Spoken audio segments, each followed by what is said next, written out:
मैं रामेश्वर पवन हूँ, पटेल समाज से आता हूँ। आज हमें लग रहा है कि एक सम्यक परिवर्तन के लिए एक आदमी खड़ा हुआ है और बहादुरी से डटा हुआ है। उसके साथ हमें लगना चाहिए, अपनी बची खुची जिंदगी हमें उन विचारों के लिए समर्पित करना चाहिए। इसलिए मैं ओम नारायण अहरवार हूँ, retired joint secretary chief minister UP government. Chandrashekhar अगर अपने अभियान में आगे बढ़ रहे हैं तो जीते जी इनका साथ अब देना चाहिए, यही प्रबुद्धजनों की मूल पहचान है। आपको इन आरोपों पर कोई भरोसा नहीं? बिल्कुल। जो आगे बढ़ता है हमें ये पता है अच्छी तरह से, जो आगे बढ़ेगा, जो बहुजन की बात करेगा, उस पर आरोप लगने ही लगने। मैं महेंद्र सिंह भाटिया, प्राथमिक शिक्षा संघ का मैं जिलाध्यक्ष रहा हूँ, 15 साल शिक्षकों की सेवा की। पिछड़ी जात में आता हूँ, निश्चित रूप से उनका पूरा सहयोग करेंगे और अपने लोगों को बताएंगे, जा जाकर बताएंगे। अजय प्रकाश श्रीवास नाम है, मैं एक अंडर कॉलेज में क्लर्क पद पे हूँ। मंच पे देखते हैं तो मंच पे वहाँ पे लोग हर प्रकार के लोगों को बैठाते हैं, एक व्यक्तिगत एक विशेष जात के लोगों को लेकर नहीं चलते। मेरा नाम संतोष कुमार राजपूत है, लोधी समाज से आता हूँ। लोधी समाज से। तो अभी तक मैंने जितनी भी पार्टी देखी, सपा हो जाए बीएचपी, वो प्रबुद्ध जन महासभा होती थी, वहाँ केवल ब्राह्मणों ही प्रबुद्ध माना जाता था। लेकिन यहाँ पर एसटी, ओबीसी, माइनॉरिटी को एक वरीयता दी गई और उनको भी एक समकक्ष खड़ा किया गया। नाम शैलेंद्र प्रताप याज्ञिक। याज्ञिक मतलब नाई समाज से हैं आप? चंद्रशेखर भाई का हमेशा से ही एक बहुजन कॉन्सेप्ट बनाने का निर्णय रहा है। साथियों नमस्कार, मैं हूं नीरज पटेल और आप देख रहे हैं नेशनल जनमत। उत्तर प्रदेश में राजनीति की नई इबारत लिखी जा रही है। नई इबारत इसलिए कह रहा हूं क्योंकि पहले तमाम पार्टियां जिन लोगों को प्रबुद्ध मानती थीं, उससे इतर बहुजन समाज को ठोक करके अब प्रबुद्ध कहा जा रहा है। आज़ाद समाज पार्टी भीम आर्मी यानी कि सांसद चंद्रशेखर आज़ाद पूरे प्रदेश में घूम घूम करके जो मंडली सम्मेलन कर रहे हैं, उसको नाम दिया है अस्तित्व बचाओ भाईचारा बनाओ प्रबुद्ध सम्मेलन। ये 6वां सम्मेलन बुंदेलखंड के झांसी में आयोजित किया गया। मैं समझना चाहता हूं यहाँ जिस तरह के लोग आए थे कि आखिर इस सम्मेलन का नाम प्रबुद्ध क्यों है। पहले तो आप अपना परिचय दीजिए और कहाँ से आप आए। मैं रामेश्वर पवन हूँ, पटेल समाज से आता हूँ और नेपाल बॉर्डर पे एक जिला पड़ता है बहराइच, वहाँ से कितने किलोमीटर होगा? यहाँ से तकरीबन 400 किलोमीटर से ज़्यादा होगा। और 400 से ज़्यादा? हाँ, 400 किलोमीटर दूर केवल प्रबुद्ध सम्मेलन के नाम पर सुनकर बिल्कुल आने का कारण ये था, जो इस समय चंद्रशेखर आज़ाद जी कार्यक्रम कर रहे हैं, आज जो स्थितियां बन गई थी कि वो परिवर्तन टुकड़ों में बंट करके और कोई भी उस परिवर्तन को चलाने की स्थिति नहीं दिखाई पड़ रहा था। समाज में बड़ी निराशा थी। आज हमें लग रहा है कि एक सम्यक परिवर्तन के लिए एक आदमी खड़ा हुआ है और बहादुरी से डटा हुआ है। ऐसी स्थिति में इस सम्यक परिवर्तन के लिए मैं झांसी आया। उम्र कितनी है? मेरी उम्र 72 साल है इस समय। उम्र मैंने इसलिए पूछी क्योंकि अमूमन लोग आरोप लगा देते हैं कि आज़ाद समाज पार्टी युवाओं की फौज है, यहाँ अनुशासन नहीं है। लेकिन 72 साल के व्यक्ति, थोड़ा सा और बैकग्राउंड बताइए कि आप क्या करते हैं। मैं कहने के लिए तो वकील हूँ। मैंने 98 से वकालत छोड़ दी और मूल रूप से मैंने जब शुरू किया था, महामना रामस्वरूप वर्मा जी के संपर्क में आकर के शुरू किया था सन 1975 में। वर्मा जी ने चूँकि IAS करके और इसके बाद छोड़ दिया था, कहा था हमें समाज का काम करना है, प्रशासनिक अधिकारी नहीं बनना है। उन्हीं का प्रभाव था कि 77 में मैं वीडियो क्वालिफाई किया। उस समय आयोग से वीडियो, सब रजिस्ट्रार और एम्प्लॉयमेंट अफसर 3 के अलग एग्ज़ाम होते थे। क्वालिफाई करने के बाद भी मैंने छोड़ दिया उसे और घर वालों से नहीं बताया, क्योंकि घर वाले एक अफसर बेटा देख रहे थे मेरे अंदर। मैंने नहीं बताया और संघर्ष की राह पर चल पड़ा। उन्हीं स्थितियों में जब 78 में मानवर कांसीराम जी ने बामसेप की स्थापना की, 78 में मैं लीगल प्रैक्टिस में पहुंच गया था, तो कुछ शेड्यूल कास्ट के कर्मचारियों के संपर्क में आया और 80 से बामसेप से जुड़ गया। 81 में फिर 6 दिसंबर को DS4 बना तो हमें संयोजक बना दिया गया। बसपा बनी, उसका अगुवा बना दिया गया, तो थोड़ी राजनीतिक चेतना भी जगी कि MLA भी बना जा सकता है। उन स्थितियों में मैंने 3 चुनाव भी लड़े, लेकिन 3 चुनाव लड़े, एक बार जीते रह गया। खैर, इसके बाद स्थितियां बनी। मैं प्रमुख महासचिव के रूप में अपना दल में मैंने काम किया, सोनेलाल पटेल जी के साथ। उनका पेपर जो था पार्टी का, अपना कारवां, 7-8 साल तक मैं उसका संपादन करता रहा। और अपना दल में जो लोग भी काम किए हैं जानते हैं, महाराष्ट्र, बिहार, झारखंड, मध्य प्रदेश, छत्तीसगढ़ और उत्तर प्रदेश, इन तमाम प्रदेशों में घूम घूम कर मैंने प्रशिक्षण दिया है, बड़े बड़े कार्यक्रम किए हैं। और आज भी पुराने कार्यकर्ता जानते हैं कि क्या हमारा स्तर था उन स्थितियों में। वहाँ से जब देखा कि वहाँ भी स्थितियाँ बदल गई हैं, तो मैंने सामाजिक काम करना शुरू किया। और जब आज ये लगा कि नहीं, एक नया आदमी आया है और उसके तेवर वही हैं जो बाबा साहब के थे, उसके तेवर वही हैं जो ज्योतिबा फुले घर त्यागने के बाद भी कर सकते थे, गोली खाने के बाद भी, सारी समस्याओं को झेलने के बाद भी हर पीड़ित के लिए, वो चाहे जिस जाति का हो, महिलाएं चाहे जिस जाति की हों, देश के किसी भी कोने में हो, वो खड़ा हुआ है। तो ऐसी स्थिति में एक आशा जगी कि सम्यक परिवर्तन जो बाबा साहब चाहते थे, ज्योतिबा फुले चाहते थे, वो सम्यक परिवर्तन के रास्ते पर एक आदमी चल रहा है। तो उसके साथ हमें लगना चाहिए, अपनी बची खुची ज़िंदगी हमें उन विचारों के लिए समर्पित करना चाहिए, इसलिए मैं आया। आपका परिचय? जी, मैं ओम नारायण अहरवार हूँ, retired joint secretary chief minister UP government. वैसे तो रहने वाला जालौन डिस्ट्रिक्ट का हूँ, लेकिन लखनऊ में रहता हूँ। इस सम्मेलन में आने के बाद, हालांकि आप लखनऊ सम्मेलन में भी थे, मेरी मुलाकात आपसे हुई थी, इस सम्मेलन और लखनऊ सम्मेलन को देखने के बाद क्या आपकी धारणा बदली कि चंद्रशेखर आज़ाद वो व्यक्ति है जो मिशन मूवमेंट को लेके चल रहे हैं, बदलाव कर सकते हैं, या फिर अभी भी कोई कन्फ्यूजन है? देखिए, मैं इस मामले में दो चीज़ें कहूँगा। एक तो ये जो प्रबुद्ध जनों का सम्मेलन है, तो ये एक नई धारा है, क्योंकि अभी तक एक वर्ग होता था प्रबुद्ध जनों में। अब ये जो अभियान चलाया गया प्रबुद्ध जनों का, तो वास्तव में प्रबुद्ध जन इसलिए मैं बोल रहा हूँ कि देखिए, हमारे जितने महापुरुष हुए हैं जिन्होंने सामाजिक व्यवस्था के रूढ़ियों पर आघात किया और उनको वो किया, तो उनके परिवार ने, खानदान ने, जातियों ने जब तक वो जिंदा रहे तो उनको महत्व नहीं दिया। लेकिन आज हमारे सामने अब बदलाव का दौर है। आज हम देख रहे हैं कि चंद्रशेखर अगर अपने अभियान में आगे बढ़ रहे हैं तो जीते जी इनका साथ अब देना चाहिए। यही प्रबुद्ध जनों की मूल पहचान है। इसलिए मैं लखनऊ सम्मेलन में भी था, आज भी हूँ, और दावे के साथ कह सकता हूँ कि कोई डाउट जैसी बात नहीं है। आज हमारा जितना भी समाज है टुकड़ों टुकड़ों में बटा हुआ है। हमारे जितने राजनीतिक दल हैं सब अपने हित में लगे हुए हैं, कोई अपने कंफर्ट जोन से बाहर नहीं निकल रहा है। कम से कम एक बंदा तो है कि इंडिया भर में जा रहा है वो, तो उससे उम्मीदें हैं, और इसीलिए मैं जुड़ा हूँ और जुड़ा रहूँगा, क्योंकि नौकरी के बाद तो फिर कोई और काम है नहीं, सामाजिक सुधार में लगे हुए। और हमारा जो एक अभियान था रूढ़वादी आता, और ये आपके रूढ़वादिता से और देवी देवताओं की पूजा पाठ, और जिससे हमारा समाज पीछे जा रहा है, वो लड़ाई अब चंद्रशेखर आज़ाद ने ली है, तो हम उनके साथ में खड़े हुए हैं। और इसीलिए मैं आया हूँ। तो मुझे अच्छा लगा, एक ये अच्छा लगा कि बुंदेलखंड में कम से कम थोड़ा तो जागरूकता आएगी। आपकी उम्र क्या है? मेरी 65 ईयर हो गई। उम्र पूछने की एक वजह है कि देख लीजिए किस तरह के लोग प्रबुद्ध सम्मेलनों में आ रहे हैं, भरोसा भी जता रहे हैं। मुख्यमंत्री कार्यालय में जॉइंट सेक्रेटरी रहे हैं, इसका मतलब आपने पूरे सिस्टम को, समाज को बहुत करीब से समझा है। आपका परिचय? मेरा नाम अतुल कुमार है और जो मैं जनपद जालौन से वहीं से आया हूँ। पेशे से इंटर कॉलेज में शिक्षक हूँ। इंटर कॉलेज में प्रवक्ता है? जी, साथ में शैक्षिक समाज सेवा भी करता हूँ।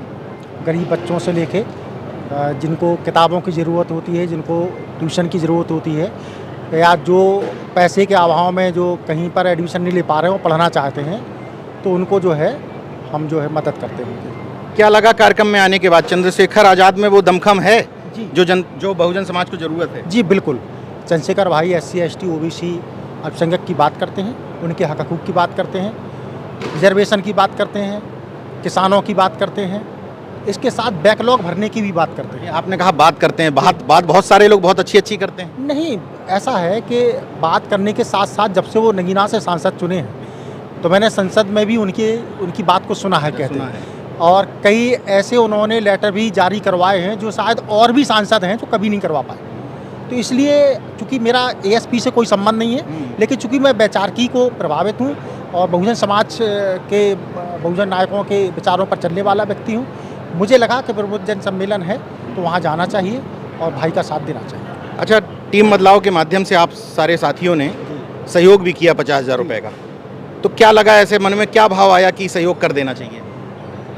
क्या मैसेज था सहयोग के पीछे? सहयोग के पीछे मैसेज ये था कि उनके पास, देखो, जब कोई लड़ाई लड़नी होती है तो बिना धन की लड़ाई नहीं लड़ी जाती है। वो पूरे राष्ट्रीय लेवल पर एक पार्टी खड़ी की है उन्होंने, वो राष्ट्रीय अध्यक्ष हैं। उनके पास कहीं भी कोई ऐसी वो नहीं है कि वो कहीं से उनके पास पैसा आ जाता है। बीजेपी से फंडेड हो रहे हैं, क्या बात कर रहे हैं आप? लोग तो कुछ भी कहते हैं, लोग तो कुछ भी कहते हैं। अब उनके कहने से थोड़ी होता, लोग तो ये मतलब ये आपको इन आरोपों पर कोई भरोसा नहीं? बिल्कुल नहीं। जो आगे बढ़ता है, हमें ये पता है अच्छी तरह से, जो आगे बढ़ेगा, जो बहुजन की बात करेगा, उस पर आरोप लगने ही लगने हैं। मैं लखनऊ में था लखनऊ में आपकी जो पूरी टीम आई थी रिटायर्ड कर्मचारियों अधिकारियों की, हालांकि उसी के बाद बवाल भी मच गया, तमाम तरह की टिप्पणियां आने लगी, आप लोग भी सहयोग लेकर के पहुंचे थे। लगता है आपको कि सहयोग आपका सही जगह पहुंचा? नहीं, बिल्कुल इसमें कोई दो राय नहीं है, करना भी चाहिए। आगे भविष्य क्या होगा वो देखा जाएगा, लेकिन आज की स्थिति में तो बिल्कुल संघर्ष जो जारी है उस पर बिल्कुल सहयोग की ज़रूरत है और हम लोग जब तक हैं करते रहेंगे। बिल्कुल। आपका परिचय? मैं महेंद्र सिंह भाटिया, मैं जात से पटेल हूँ और पेशे शिक्षक था। बिहार से लेके मैंने समाज में सेवा का काम करने का काम किया है और शिक्षकों के लिए प्राथमिक शिक्षा संघ का मैं जिलाध्यक्ष रहा हूँ। 15 साल शिक्षकों की सेवा की। 15 साल जिलाध्यक्ष? 15 साल सेवा शिक्षकों की है और उसी को देखते हुए मैंने देखा कि समाज में फूटन और लोग हावी होते चले जा रहे हैं। ऐसे लोग जो केवल पैसे से हावी हो रहे हैं, दबे कुचले लोगों को हम दबे कुचलो अपने आप को, कुर्मी भी किसान भी दबा कुचला होता है और पिछड़े जात के लोग भी दबे कुचले होते हैं। ऐसे लोगों की आवाज़ भाई चंद्रशेखर, हमारे भाई चंद्रशेखर आज़ाद भी उठा रहे हैं। तो मैं सुनता रहा हूँ टीवी पर और सोशल मीडिया के माध्यम से कि उन्होंने दबे कुचलों की बात की है। लोग कहते हैं कि हमारी समाज कहती है कि बहुजन समाज पार्टी की सरकार आई, बहुजन समाजवादी पार्टी सरकार आई, उसके साथ साथ हमारे भाई ये बोल रहे हैं कि एक बार हमें भी देख लो, एक बार हम उनको तभी पहचानेंगे जब एक बार हम उनको वोट देकर उन्हें जिताएंगे, तभी पहचानेंगे हमारे से अच्छा है या बुरा है अभी। तो हम तो अभी आज उनको अच्छा मानेंगे और निश्चित रूप से पिछड़ी जात में आता हूँ, निश्चित रूप से उनका पूरा सहयोग करेंगे और अपने लोगों को बताएंगे, जा जाकर बताएंगे कि हमारे भाई की जो चंद्रशेखर आज़ाद जी की समाजवादी ये आज़ाद समाज पार्टी है उसके साथ हम खड़े हों, उनकी विचारधारा को सुनाएंगे और उनका वीडियो बना करके जिन लोगों के पास जो नहीं सुनते हैं उनका वीडियो बना कर उन सभी को सुनाएंगे। बहुत बड़ी बात है, क्योंकि आप शिक्षक संघ के 15 साल अध्यक्ष रहे, प्रांतीय नेता भी रहे, तो शिक्षकों में भी निश्चित तौर पर ये संदेश जा रहा है। बिल्कुल संदेश जा रहा है, जो विचार के लोग हैं उन पर निश्चित संदेश जा रहा है और वो सुनते भी हैं। आपका परिचय? अजय प्रकाश श्रीवास नाम है, मैं एक इंटर कॉलेज में क्लर्क पद पे हूँ और उरई जनपद जालौन से आया हूँ। इंटर कॉलेज में क्लर्क हैं? जी जी जी। क्या सोच करके आए इस कार्यक्रम में? यहाँ पर हम आए हैं कि भाई की जो विचारधारा है उस विचारधारा को सोच के आए, जो महापुरुषों की बात करते हैं, क्योंकि बात तो सब लोग करते हैं लेकिन जो महापुरुषों, सभी महापुरुषों की बात लेकर चलते हैं, सभी समाज को लेकर चलते हैं, उनके साथ वो खड़े रहते हैं, उनके साथ जहाँ पे भी जिस तरीके की कोई भी समस्या थी वो उनके पदाधिकारी वहाँ खड़े हो जाते हैं। तो उस मुकदमे सुन के, उनकी बातें सुन के, चर्चा सुन के उस कार्यक्रम में जनपद बुंदेलखंड में हुआ तो हम जरूर सम्मिलित होने की जरूरत। बसपा के समय में आरोप लगा कि एक खास जाति विशेष का बोलबाला हो गया। चंद्रशेखर आज़ाद जी उसी समाज से आते हैं जिस समाज से बहन जी आती थी, आप संत गाडगे जी के समाज से आते हैं। आपको ये सुनने को नहीं मिलता होगा कि यार फिर आएंगे, फिर धोखा देंगे, फिर किसी जाति का वर्चस्व हो जाएगा? नहीं, ऐसा कुछ नहीं है, उनकी विचारधारा एकदम क्लियर है। क्यों भरोसा है आप? इस वजह से भरोसा है क्योंकि उन्होंने अपने लोगों को देखा और उन्होंने जो पार्टी में जो गठित करते हैं, जो मंच पे देखते हैं, तो मंच पे वहाँ पे लोग हर प्रकार के लोगों को बैठाते हैं। एक व्यक्तिगत एक विशेष जात के लोगों को लेकर नहीं चलते वो। यही चीज़ जो हम देख के हम समझे कि भाई नहीं, ये विचारधारा के साथ में काम भी सही कर रहे हैं और पार्टी के साथ भी काम करेंगे और समाज के साथ भी सही काम करेंगे। बहुजन गुलदस्ता दिखाई देता है, यही चीज़ पूरा गुलदस्ता दिखाई देता है। उनकी बातों से सब भी वो उनके जो मन से जो बोलते हैं, हर महापुरुष के बारे में बोलते हैं, ये सबसे अच्छी बात ये लगती है। अच्छा, एक और अच्छी बात देखिए, इधर टिकटार्थी कोई नजर नहीं आ रहा कि हाल फिलहाल में किसी को विधानसभा चुनाव लड़ना हो, किसी को लोग, भाई ज़्यादातर लोग प्रबुद्ध लोग हैं, नौकरी पेशा लोग हैं, तो ये प्रबुद्ध जन सम्मेलन की सार्थकता नजर आती है। आपका क्या परिचय है? मेरा नाम संतोष कुमार राजपूत है। राजपूत मतलब? लोधी समाज से आता हूँ। लोधी समाज से। प्रॉपर्टी डीलर का काम है, मानवतावादी कॉन्सेप्ट पे चलता हूँ, अर्जक संघ का भी समर्थक हूँ। लोग कहते हैं लोधी समाज तो मनुवादी है, पाखंडी है, बीजेपी का वोटर है। हाँ, ये 100% सत्य है कि लोधी समाज 90% बीजेपी में जाता है, लेकिन वहाँ वो लोधी समाज बहुत बड़ी भूल कर रहा है मेरे विचार से, क्योंकि मनुवादी विचारधारा से जुड़ने का मतलब है कहीं ना कहीं हम अपने महापुरुषों को बहुत पीछे छोड़ रहे हैं। हमारी जो बहुजन विचारधारा है, स्वामी ब्रह्मानंद जी लोधी थे, अवंतीबाई लोधी थे, रामस्वरूप वर्मा थे, ये तमाम बहुजन महापुरुष थे। यदि हम उस कॉन्सेप्ट को भूल जाएंगे तो 3% या 15% राज करते रहेंगे। आज हमें ज़रूरत है कि हम 85% होके सबसे अधिक वोट होते हुए भी हम अपना शासन अपने हाथ में नहीं ले पा रहे हैं। लेकिन मुझे एक बात जो कार्यक्रम सबसे अच्छी लगी, अभी तक मैंने जितनी भी पार्टी देखी, सपा हो जाए, बीएसपी, वहाँ पर क्या था कि प्रबुद्ध जन महासभा होती थी, वहाँ केवल ब्राह्मणों या जनरल के लोगों को ही प्रबुद्ध माना जाता था। लेकिन यहाँ पर जो दबाया जाता है, जो नीचे समझा जाता है, एसटी, एसटी, ओबीसी, माइनॉरिटी को एक वरीयता दी गई और उनको भी एक समकक्ष खड़ा किया गया कि इन लोगों में भी निकल के प्रबुद्ध लोग आ रहे हैं। एक बात दिल से बताइएगा जी, कभी, हालांकि ये पूछना नहीं चाहिए सवाल, स्वामी ब्रह्मानंद लोधी जी के पोस्टर लगे हैं आज़ाद समाज पार्टी के, उसमें चंद्रशेखर जी ने 2-3 बार मंच से नाम लिया।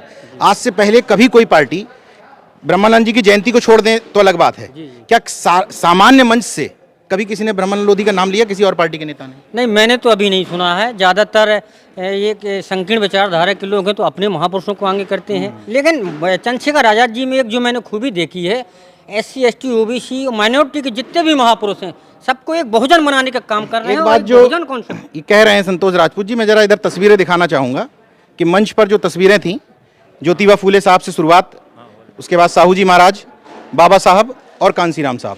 इसके बाद जब आप साइड में देखेंगे तो कांसीराम साहब हैं, छत्रपति साहू जी महाराज हैं, संत रविदास हैं, ज्योतिबा फूले हैं और उधर बाबा साहब हैं। इस तरफ नारायण गुरु हैं, सावित्रीबाई फूले हैं, फातिमा शेख हैं और गुरु नानक हैं।